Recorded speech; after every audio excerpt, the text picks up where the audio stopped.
My brother's girlfriend made false accusations against me, claiming I tried to assault her at the family Christmas dinner. My family believed her instantly. My mom screamed, "Get out of my house, I don't want a predator around my family." My brother spat, "You're dead to me. Don't ever contact us again." I didn't argue. I didn't defend myself. I just quietly moved across the country and rebuilt my life. 5 years later, she drunkenly confessed the truth at another family gathering, admitting she lied because she was jealous of my success. Now they're all blowing up my phone, crying, "We're so sorry, please come home. We need to make this right." You know that feeling when your entire world crumbles in the span of 30 seconds? When everything you thought was solid ground suddenly turns to quicksand beneath your feet? Well, let me tell you about the Christmas that changed everything, and I mean everything. It was December 23, 2018. I was 26, fresh off closing the biggest deal of my career. I just purchased my first house, a beautiful Victorian in the suburbs that I'd been eyeing for months. The seller had been asking $350,000, but I'd managed to negotiate it down to $320,000. Life was good. Really good. I was riding high on success, finally feeling like I'd made it, you know? I'd worked my butt off for years to get where I was, grinding through 60-hour weeks, sacrificing weekends, missing out on parties and dates because I was focused on building something real. And everything was finally falling into place. My business was thriving. I'd started in commercial real estate development 3 years prior, and I was already making more money than most people my age could dream of. I had investments, a solid portfolio, and more importantly, I had earned every single penny through pure determination and smart decisions. No handouts, no family money, just me against the world. The family Christmas dinner was supposed to be a celebration. Mom had been planning it for weeks, going all out with the decorations and her famous honey glazed ham. She'd spent nearly $200 on decorations alone, transforming the house into a winter wonderland. My brother Jake was bringing his girlfriend of 8 months, Sarah. I'd met her a few times before. She seemed nice enough, though there was something about the way she looked at me that always made me slightly uncomfortable. Like she was studying me, calculating something. She'd ask these weird questions about my work, my income, my future plans. But I figured she was just trying to get to know me better. Jake was 3 years older than me, but he'd always been the laid-back one. While I was grinding away at my career, he was still trying to figure out what he wanted to do with his life. He'd had about 6 different jobs in the past 2 years, nothing serious, nothing that paid well. He was living in a small apartment across town, driving a beat-up Honda, and talking about maybe starting his own business someday. Sarah worked as a receptionist at a dental office, nothing wrong with that, but she was always talking about wanting more, wanting better, wanting the kind of life that money could buy. I arrived at Mom's house around 4, arms full of presents and a bottle of sparkling cider. The house smelled like cinnamon and pine, and Christmas music was playing softly in the background. Everything felt perfect and warm and exactly like the holidays should feel. I'd spent nearly $1,000 on gifts that year. I got Mom a new set of kitchen appliances she'd been wanting, Dad a leather recliner for his den, my sister Emily money for her college expenses, and Jake a really nice watch. I was feeling generous, feeling like I could finally give back to the family that had supported me through the lean years. "There's my successful son." Mom beamed, pulling me into one of her crushing hugs. "Tell me everything about the new house." I was in the middle of describing the renovations I had planned. I was thinking about adding a deck, maybe updating the kitchen, definitely refinishing the hardwood floors, when Jake and Sarah walked in. Sarah was dressed to the nines, red dress that probably cost more than she made in a week, perfect makeup, jewelry that caught the light just right. She looked like she was going to a fancy party, not a family dinner. She gave me a hug that lasted just a second too long and whispered, "Congratulations on the house, Marcus. You must be doing really well for yourself." Something in her tone made my skin crawl, but I brushed it off. It was Christmas, after all. Family time. Time to be grateful and happy and celebrate what we had. The evening started normally enough. We exchanged gifts, and I could see the genuine joy on my family's faces when they opened what I'd gotten them. Mom actually teared up over the kitchen appliances, and Dad kept running his hands over the leather of his new chair. Emily hugged me tight and whispered, "Thank you," in my ear. Jake seemed impressed with the watch, turning it over in his hands and examining the craftsmanship. But Sarah's reaction was different. She watched everything with these sharp, calculating eyes. She'd make little comments like, "Wow, Marcus, this must have cost a fortune, or you're so generous, you must be making serious money." Every conversation somehow steered back to my financial success. We shared stories over dinner, and Mom outdid herself with the food. The ham was perfect, the sides were delicious, and we had 3 different desserts. It felt like the kind of Christmas dinner you see in movies, warm, loving, perfect. But I kept noticing Sarah's questions. She wanted to know about my investment portfolio, about my business plans, about whether I was thinking of expanding. She asked if I was looking to partner with anyone, if I needed help managing my money, if I had any advice for people trying to get into real estate. Jake seemed oblivious to her probing, completely smitten with her. He kept talking about their future together, about how they were thinking of moving in together, about how Sarah was helping him figure out what he wanted to do with his life. She's got great business sense, he told us over dessert. She's been helping me think through some ideas for starting my own company. What kind of company? I asked, genuinely curious. Construction, Jake said. There's a lot of opportunity in this area, especially with all the development happening downtown. Sarah thinks I should go for it. I glanced at Sarah, who was smiling sweetly, but there was something in her eyes that made me uncomfortable. That's a big undertaking, I said carefully. Construction requires a lot of capital up front. I know, Jake said. But Sarah thinks you might be able to help me out. You know, with your connections and everything. There it was. The real reason for all her questions, all her interest in my finances. She wasn't just sizing me up, she was sizing up what I could do for Jake. And by extension, what I could do for her. Around 8 o'clock, I stepped outside to get some fresh air. The December cold bit at my cheeks, but it felt good after the warmth of the house. I was checking my phone. I'd gotten a few messages from clients, some year-end stuff that needed attention, when I heard the door open behind me. Mind if I join you? Sarah's voice made me turn around. She'd put on a coat but was still shivering. Sure, I said, though something in my gut told me this wasn't going to be a casual conversation. She moved closer, uncomfortably close. Close enough that I could smell her perfume, something expensive and cloying. You know, I've been thinking about what you said earlier. About your success and everything. I hadn't said much about my success, she'd been the one bringing it up all night. Okay? I just think it's amazing how well you're doing. Jake's still trying to figure things out, but you've really made it. Her hand touched my arm, and I instinctively stepped back. I mean, that house you bought, your business, everything. You must be making what, 6 figures? More? Sarah, I don't really feel comfortable discussing my finances. But she moved closer again, and that's when I saw something shift in her eyes. Something cold and calculating. You know what I think? I think you could really help Jake out. Maybe bring him into some of your deals. He looks up to you so much, and he's got such potential. We just need someone to give him a chance. I realized what this was about. She wasn't interested in me, she was interested in my bank account. She was interested in what I could do for their future. Sarah, I'm not comfortable with this conversation. Let's go back inside. Come on, Marcus. We're going to be family. Can't family help each other out? We're not family, I said, more sharply than I intended. You're dating my brother. That doesn't make us family. Her face changed then, just for a split second. I saw something ugly flash across her features, anger, resentment, something darker. But then she composed herself and moved even closer. I think you're misunderstanding me, she said, her voice dropping to almost a whisper. I'm not asking for a handout. I'm talking about a partnership. Jake's got the skills, you've got the money and connections. We could all benefit. Sarah, I really think we should go back inside. I turned to leave, but she grabbed my wrist. Her grip was surprisingly strong, her nails digging into my skin. Wait, please. Just hear me out. I know you think Jake's a screw-up, but he's not. He just needs someone to believe in him. Sarah, let go. I pulled my arm away, more forcefully than I intended, and she stumbled backward. For a split second, I saw something flash across her face. Not hurt, not embarrassment, something much darker. Like she was filing away this moment, cataloging it for later use. Fine, she said, straightening her coat. I was just trying to help. I thought you'd want to help your brother succeed. I do want Jake to succeed, I said. But he needs to do it on his own terms, not through handouts. She gave me a look that I couldn't quite read. You know what, Marcus? You're not as generous as everyone thinks you are. We went back inside, and I thought that was the end of it. How wrong I was. The rest of the evening passed normally, or so I thought. Sarah was quieter than before, but she seemed fine. She participated in our board game tournament. We played Monopoly, which was probably ironic given the conversation we just had. She laughed at Dad's jokes, complimented Mom on the dinner, and seemed like the perfect girlfriend. But I noticed her watching me sometimes, when she thought I wasn't looking.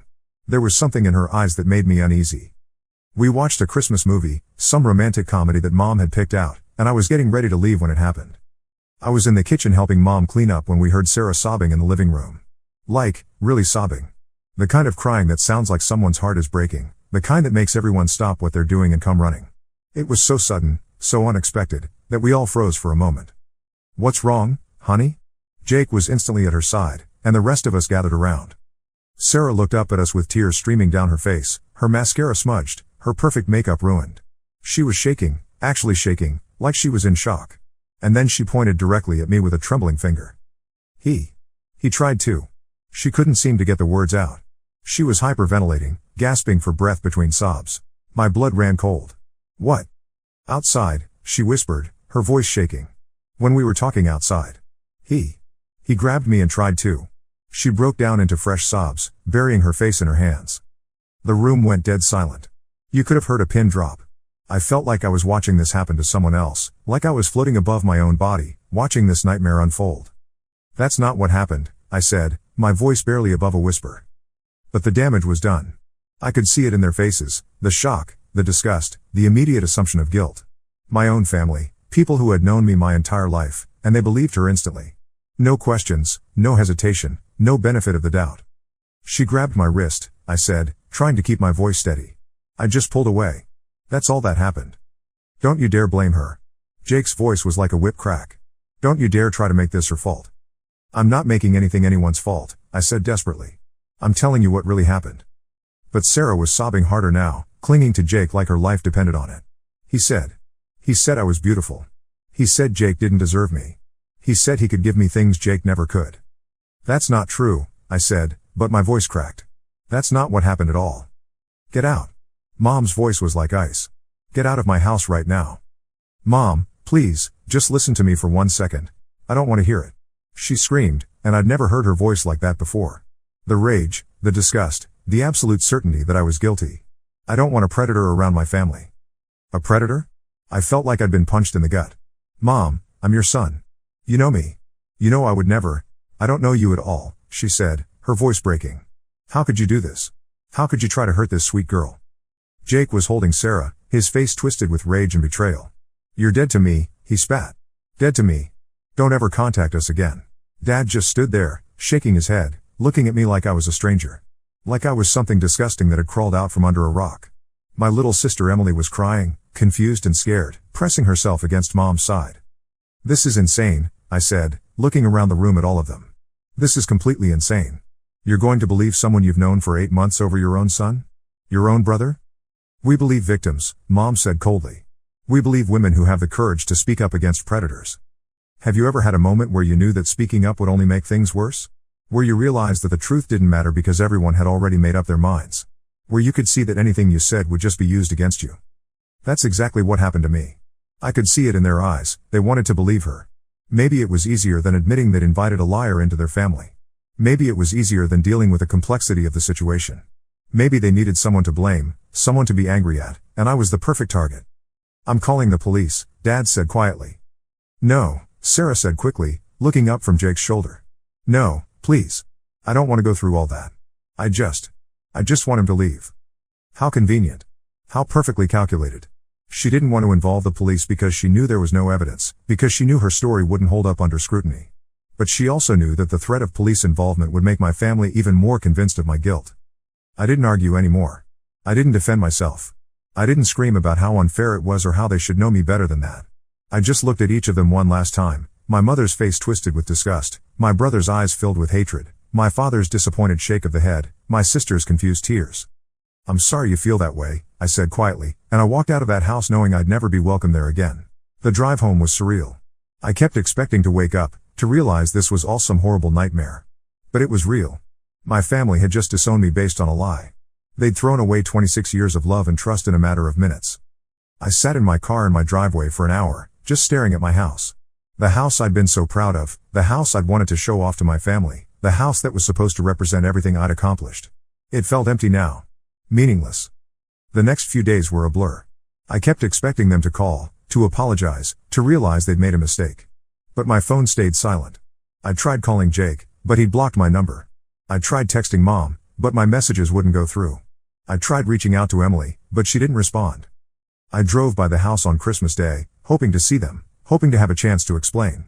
But the driveway was full of cars I didn't recognize, extended family, probably, people who'd been told the story and believed it without question. The next few weeks were the darkest of my life. I tried calling, tried texting, tried reaching out in every way I could think of. But they'd blocked me everywhere. My own family had erased me from their lives like I'd never existed. I hired a lawyer, thinking maybe if I could prove my innocence legally, they'd have to listen. But the lawyer told me there was nothing to prove. Sarah hadn't filed charges, hadn't made any official accusations. It was just her word against mine, and in the court of family opinion, her word had won. I considered hiring a private investigator to dig into Sarah's background, to find evidence that she was lying. But what would that accomplish? Even if I could prove she was a liar, would my family believe me? Or would they just think I was trying to destroy an innocent woman? You know what's funny about trauma? It either breaks you or it makes you stronger. And I decided it was going to make me stronger. I threw myself into work like a man possessed. I worked 18-hour days, 7 days a week. I took on projects I would have never considered before, risks that would have terrified me in the past. But I had nothing left to lose. No family to disappoint, no one to worry about, no safety net if I failed. And you know what? It worked. Within 6 months, I doubled my income. I was taking on bigger projects, making bigger deals, building a reputation as someone who could get things done no matter what. I was ruthless in business, cutting deals that other people wouldn't even consider. I also started planning. Not consciously at first, but I began keeping track of my family's lives through mutual friends and social media. I learned that Jake had indeed started his construction company, just like he'd planned. I learned that he and Sarah had gotten engaged. I learned that Mom had refinanced the house to help him get started. And I learned something else: they were struggling. Jake's business was hemorrhaging money, taking on projects that were too big for his experience level. Sarah was pushing him to expand faster than he could handle, to take on more debt, to make bigger promises to clients. But I was getting ahead of myself. First, I had to build my own empire. I sold the house I'd bought. It held too many painful memories anyway. I moved into a smaller apartment and invested every penny I could into my business. I worked deals that other people were afraid to touch. I took risks that would have kept me awake at night in the past. Within a year, I'd tripled my net worth.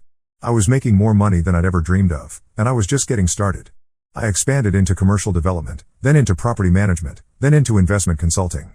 I was building a financial empire, and I was doing it all without anyone's help.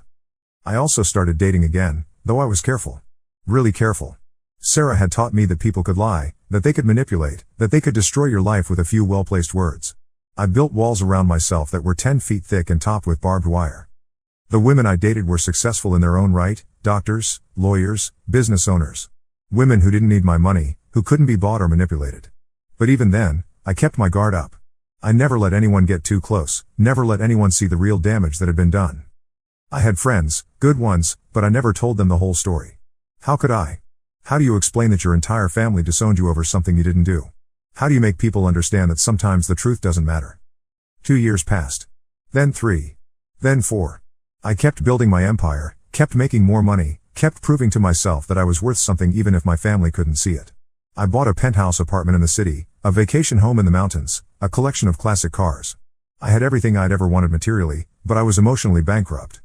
I also kept watching my family from afar. Through mutual friends, through social media, through business connections. I learned that Jake's company was in trouble, serious trouble. They'd taken on too many projects, borrowed too much money, made promises they couldn't keep. I learned that Sarah was pressuring him to ask his family for more money, to leverage the family home even further. I learned that Mom and Dad were worried about their retirement savings, which they'd already dipped into to help Jake.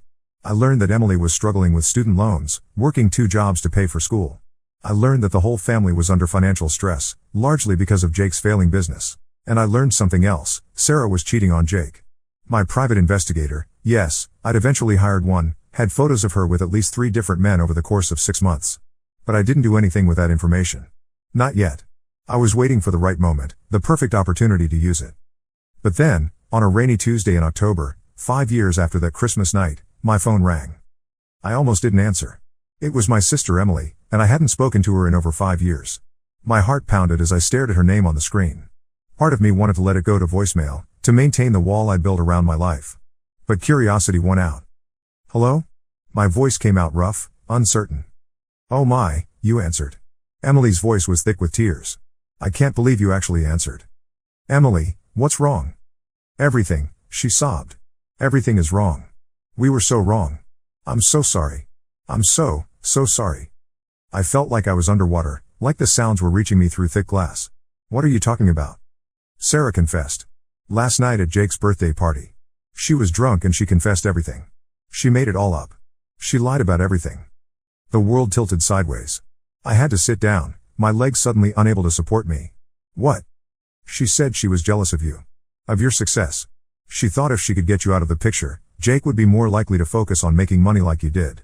She said she never expected us to cut you off completely, that she just wanted to create some drama, make you look bad so Jake would distance himself from you. The phone slipped from my hand and clattered to the floor. I stared at it like it was a snake, like it might bite me if I picked it up. 5 years. 5 years of exile, 5 years of pain, 5 years of building walls around my heart, and it was all because of a lie. A calculated, manipulative lie told by a woman who was jealous of my success. Emily was still talking, her voice tinny and distant from the floor. Everyone knows now. Jake broke up with her immediately. He threw her out of the house. Mom hasn't stopped crying. Dad keeps saying he failed as a father. We all know how badly we messed up. I picked up the phone with shaking hands. Emily, I can't do this right now. Please, she begged. Please don't hang up. We need to talk to you. We need to make this right. We need you to come home. Home? I laughed, but it was a bitter sound. I don't have a home. You made sure of that 5 years ago. Marcus, please. We know we messed up. We know we hurt you. But we're family. We can get through this. Family? I stood up, pacing my apartment. Family doesn't throw each other away based on lies. Family doesn't choose strangers over their own blood. Family doesn't destroy each other's lives without even asking questions. You're right, she whispered. You're absolutely right. But please, just give us a chance. Let us try to make this right. But I hung up anyway. My hands were shaking so badly I could barely hold the phone. The call started immediately. Jake, crying and begging for forgiveness. Mom, sobbing about how sorry she was. Dad, saying he'd failed me as a father. Even some of my extended family, people I hadn't thought about in years, calling to apologize for believing the worst about me. But you know what? I didn't answer any of them. For 5 years, I'd been dead to them. For 5 years, they'd lived their lives without me, celebrated holidays without me, shared milestones without me. They'd believed the worst about me without question, without hesitation, without even giving me the benefit of the doubt. And now they wanted me back? Now they wanted to make it right? Now they wanted to play happy family again? I turned off my phone and sat in my apartment, my beautiful, successful, lonely apartment, and I made a decision. The next morning, I called my lawyer. I need you to help me with something, I said. I need to buy something. What kind of something? My brother's company. See, here's what my family didn't know about my success. They didn't know that I'd been watching them from afar, keeping tabs on their lives through mutual friends and social media. They didn't know that I knew Jake had started Riverside Construction 3 years ago, or that it was struggling financially. They didn't know that I knew exactly how much debt he was in, or that his biggest creditor was getting ready to foreclose. They also didn't know that I'd become successful enough to buy his company outright, and still have enough left over to destroy the rest of their lives. It took me 3 weeks to arrange everything. I had to work through intermediaries, shell companies, layers upon layers of legal protection. But money talks, and I had plenty of it. More than they could ever imagine. Jake's company was called Riverside Construction. It employed about 20 people, including Jake himself. It was his dream, his pride and joy, the thing he'd worked hardest for in his entire life. It was also leveraged to the hilt, drowning in debt, and about 2 months away from bankruptcy. And as of October 28, 2023, I owned it. The best part? He had no idea. I bought the debt through a series of shell companies, purchased the equipment leases through different entities, and acquired the contracts through various holding companies. On paper, it looked like a consortium of investors had taken over his failing business. In reality, it was just me. I waited another week before I made my move. I wanted to let them stew a little longer, let them really understand what they'd lost. The calls kept coming, dozens of them every day. Voicemails full of tears and apologies and desperate pleas for forgiveness. But I was done with tears. I was done with apologies. I was done with being the victim. Finally, on a cold November morning, I flew back to my hometown for the first time in 5 years. I rented a black sedan, something subtle but expensive, and drove to the offices of Riverside Construction. The building was smaller than I'd expected, a modest single-story structure in an industrial park. The parking lot was mostly empty except for a few work trucks and Jake's beat-up Honda, the same car he'd been driving since high school. I sat in my car for a long time, just looking at it, remembering the last time I'd seen my brother. I walked into the front office wearing my best suit, the one I saved for the most important meetings. The receptionist, a kind-looking woman in her 50s, looked up with a smile. "Can I help you?" "I'm here to see Jake," I said simply. "Tell him his brother is here." Her smile faltered slightly. "Do you have an appointment?" "No, but I think he'll want to see me." I watched her face change as she processed that information. She'd heard about me, clearly. In a town this small, everybody knew everybody's business. She'd heard about the prodigal son who'd been exiled under mysterious circumstances. I'll let him know you're here." She disappeared into the back office, and I heard muffled voices. Urgent whispers. Then silence. A few minutes later, Jake appeared in the doorway. He looked older. Much older. There were lines around his eyes that hadn't been there 5 years ago, and his hair was starting to thin at the temples. He'd lost weight, and not in a good way. He looked gaunt, stressed, like he hadn't been sleeping well. But what struck me most was how he looked at me, like he was seeing a ghost. Marcus? His voice was barely a whisper. Hello, Jake. We stared at each other for a long moment. I could see him trying to process my presence, trying to figure out what I was doing there. I could see hope creeping into his eyes, hope that maybe I was here to forgive him, to reconcile, to fix our broken family. Can we talk? He asked finally. That's why I'm here. He led me to his office, a small room cluttered with blueprints and coffee cups and the detritus of a failing business. He gestured to a chair across from his desk, and I sat down, taking in the space. It was obvious he was struggling. The furniture was old, the carpet was stained, and there were stacks of unpaid bills on his desk. I don't know where to start, he said, slumping into his chair. I don't know how to even begin to apologize for what we did to you. You're right, I said calmly. You don't. He flinched like I'd hit him. Marcus, please. I know we messed up. I know we hurt you. But Sarah. What she did was unforgivable. We should have listened to you. We should have believed you. We should have given you the benefit of the doubt. Yes, I agreed. You should have. But we can fix this, he said, leaning forward desperately. We can make this right. You're my brother. Your family. We can get past this. I smiled then, and I saw him relax slightly. Poor Jake. He thought I was going to forgive him. He thought this was going to be a tearful reunion, a heartwarming story of family reconciliation. You know what's interesting, Jake? I said, still smiling. I've been thinking a lot about family lately. About what it means. About what people will do for family. Exactly, he said eagerly. Family is everything. And I'm so sorry we forgot that. I'm so sorry we failed you. Family, I continued, is supposed to stand by you. Support you. Believe in you. Even when things look bad, even when the evidence seems overwhelming, family is supposed to give you the benefit of the doubt. Yes, he nodded vigorously. Yes, exactly. And we failed you. We failed as your family. You did, I agreed. You absolutely did. And now you want me to be family again. You want me to forgive and forget and pretend like the last 5 years never happened. I know it's a lot to ask, he said quietly. I know we don't deserve it. But please, Marcus. Please give us a chance. We love you. We've always loved you. I stood up and walked to the window. I could see some of his employees in the yard, loading equipment onto trucks. Hard-working people who depended on this company for their livelihoods. People who had no idea that their jobs were about to disappear. Tell me about the business, I said. Jake blinked, confused by the change of subject. The business? Riverside Construction. How's it doing? His face fell. We're going through a rough patch. The economy's been tough, and we've had some setbacks. But we're going to turn it around. I know we are. What kind of setbacks? Just, cash flow issues. A few contracts fell through. Some equipment problems. Nothing we can't handle. Jake, I know about the debt. I know about the foreclosure proceedings. I know about the lawsuit from your biggest client. I know exactly how much trouble you're in. His face went white. How do you know about that? Because I've been watching you. All of you. For 5 years. The fear in his eyes was beautiful. Watching us? Did you think I'd just disappear? Did you think I'd just forget about the family that threw me away like garbage? Marcus, you're scaring me. Good, I said, and I meant it. Do you know what I've been doing for the past 5 years, Jake? While you were living your life, celebrating holidays, building your little construction company? He shook his head, unable to speak. I've been building an empire. I've been making more money than you can imagine. I've been becoming the kind of person who can buy and sell companies like yours without even thinking about it. What are you saying? I reached into my briefcase and pulled out a folder. I placed it on his desk and opened it. I'm saying that as of last week, I own Riverside Construction. Jake stared at the documents like they were written in a foreign language. What? I bought your debt. I bought your contracts. I bought your equipment leases. I bought everything. I leaned forward, placing my hands on his desk. I own your company, Jake. I own your employees' jobs. I own your dream. The blood drained from his face completely. You can't. This isn't real. It's very real. And here's the beautiful part, you work for me now. You and every single one of your employees. You answer to me. Marcus, please, this is insane. You can't do this. I can, and I have. And you know what the best part is? I'm not done. I stood up and walked around to his side of the desk. He cowered in his chair like a child, and I felt a surge of satisfaction at seeing him so afraid.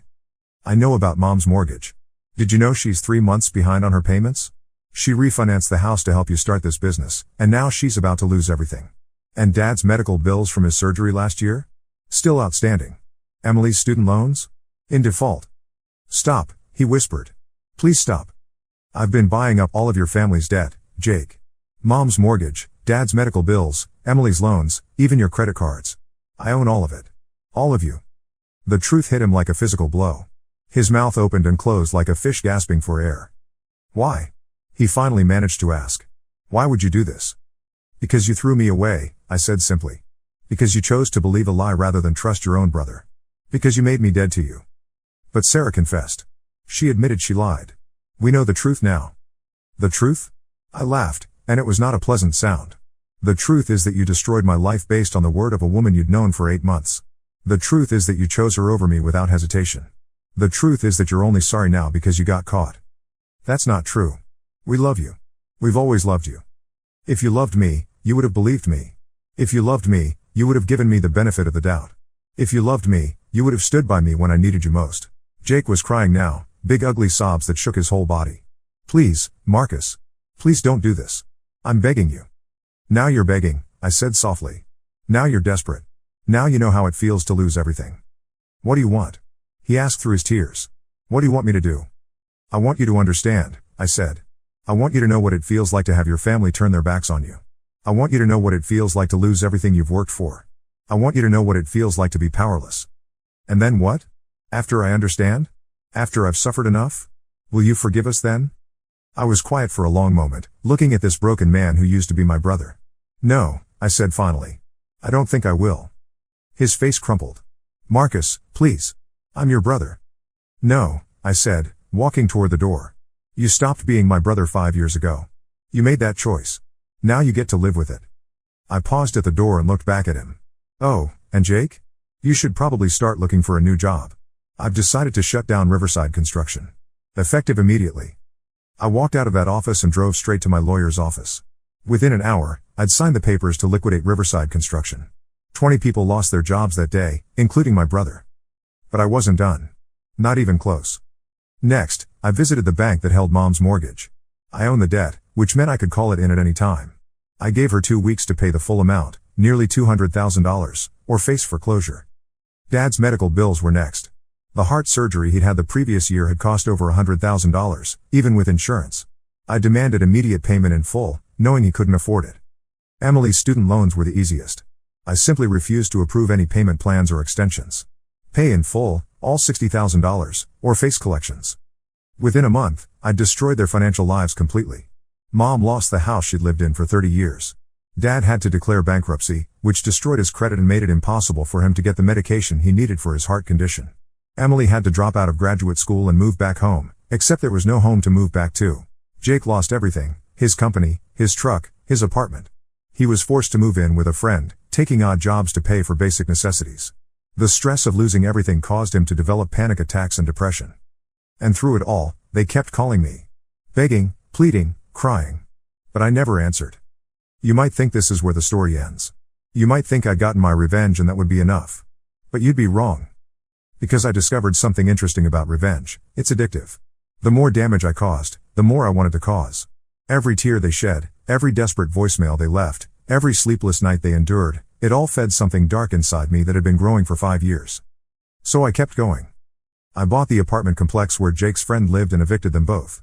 I purchased the small grocery store where Emily had gotten a job and fired her. I acquired the debt of several of their friends and made their lives miserable too, just to make sure my family had nowhere to turn. I also started making their humiliation public. I used my connections in the business community to spread word about their financial troubles.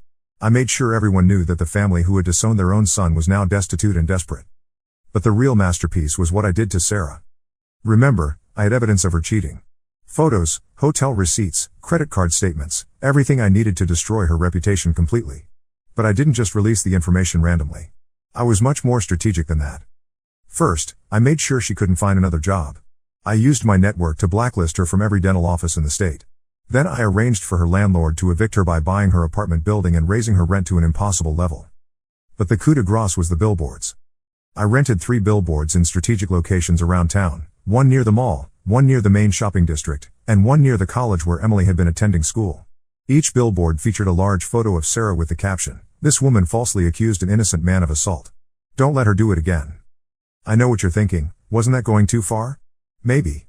But after 5 years of exile, 5 years of being treated like a predator, 5 years of having my reputation destroyed based on her lies. I felt like she deserved everything she got.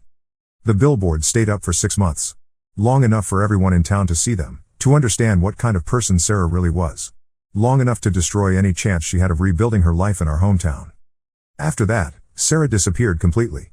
Word was that she'd moved to another state, started over with a new name and a new identity. Smart girl. She knew that what she'd done would follow her forever in a small town. 6 months after I destroyed their lives, I got a letter. Not a phone call or a text or an email, an actual handwritten letter. It was from Emily. Marcus, it began, I know you won't read this. I know you hate us. I know we destroyed something that can never be fixed. But I need to tell you something. Dad's dying. The doctors say he has maybe 2 months left. The stress of everything, the bankruptcy, the shame, it's killing him. His heart can't take it anymore. And he keeps asking for you. He keeps saying he needs to apologize to you before he dies. Mom's not doing well either. She's had 2 nervous breakdowns since we lost the house. She's on medication now, but she's not the same person. She keeps talking about how she failed as a mother, how she destroyed her own son. Jake tried to kill himself last week. He's in the hospital now, on suicide watch. He keeps saying it's all his fault, that he should have believed you from the beginning. I'm not asking you to forgive us. I'm not asking you to come home. I'm just asking you to know that he's sorry. That we're all sorry. That we know we failed you in the worst possible way. I know you think we got what we deserved. And maybe you're right. Maybe we did. But I thought you should know that Dad's dying words are going to be an apology to the son he failed. I love you, Marcus. I've always loved you. And I'm sorry we made you into someone who can't love us back. I read that letter 50 times. I kept it on my kitchen table for weeks, staring at it over my morning coffee. I told myself it was manipulation. I told myself it was just another attempt to make me feel guilty. But late at night, when I couldn't sleep, I found myself thinking about Dad. About the way he used to take me fishing when I was a kid. About how he taught me to ride a bike and change a tire and stand up for myself. About how proud he'd been when I bought my first house. And I realized something. I'd won. I'd gotten my revenge. I'd destroyed their lives just like they destroyed mine. But in the process, I destroyed something in myself too. The person I'd been before that Christmas night, the person who'd loved his family unconditionally, who'd believed in forgiveness and second chances, that person was gone. And I wasn't sure I could get him back. I thought about flying home for Dad's funeral. I thought about showing up and seeing how they'd all react. I thought about the look on Mom's face when she saw me, the hope that would bloom in her eyes before I crushed it again. But I didn't go. I couldn't. Because I knew that if I saw them grieving, if I saw them broken and defeated and destroyed, I might remember what it felt like to love them. And I couldn't afford to love them. Love was weakness. Love was vulnerability. Love was what had gotten me hurt in the first place. So I stayed in Seattle. I went to work. I made more money. I built my empire higher and stronger and more impenetrable than ever. 2 months later, I got another letter. This one was from Jake. Dad died yesterday, it said. His last words were, "Tell Marcus I'm sorry. He never stopped loving you, Marcus. None of us did. We just forgot how to show it." I stared at that letter for a long time. I thought about all the fishing trips Dad and I had taken, all the life lessons he'd taught me, all the times he'd been proud of my accomplishments. And I realized that in my quest for revenge, I'd destroyed not just their lives, but all those memories too. But it was too late.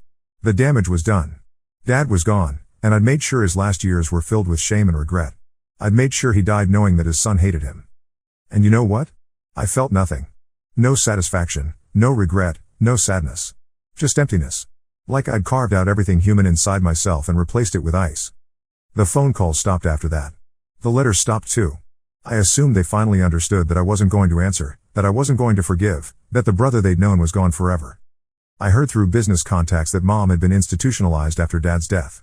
The stress and guilt had finally broken her completely.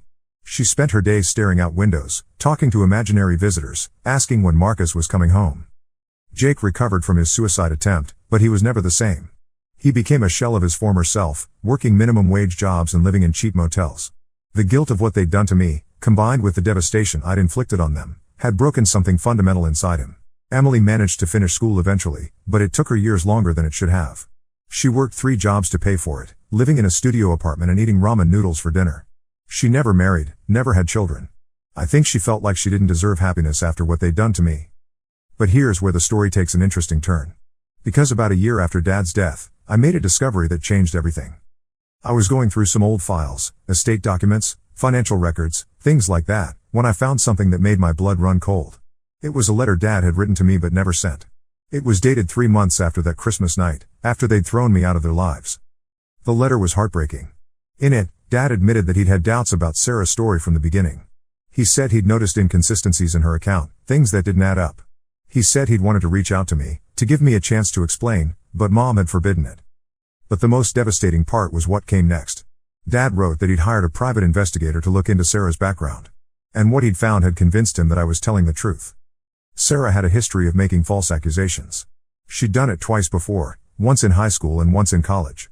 Both times, she'd been caught in her lies eventually, but not before destroying the lives of 2 innocent men. Dad had proof. Evidence. Documentation that Sarah was a serial liar who used false accusations as a weapon against men who rejected her. And he'd never told anyone. Do you know what it feels like to discover that your father knew you were innocent but chose to stay silent? To realize that he could have cleared your name, could have brought you home, could have saved your family, but he chose not to?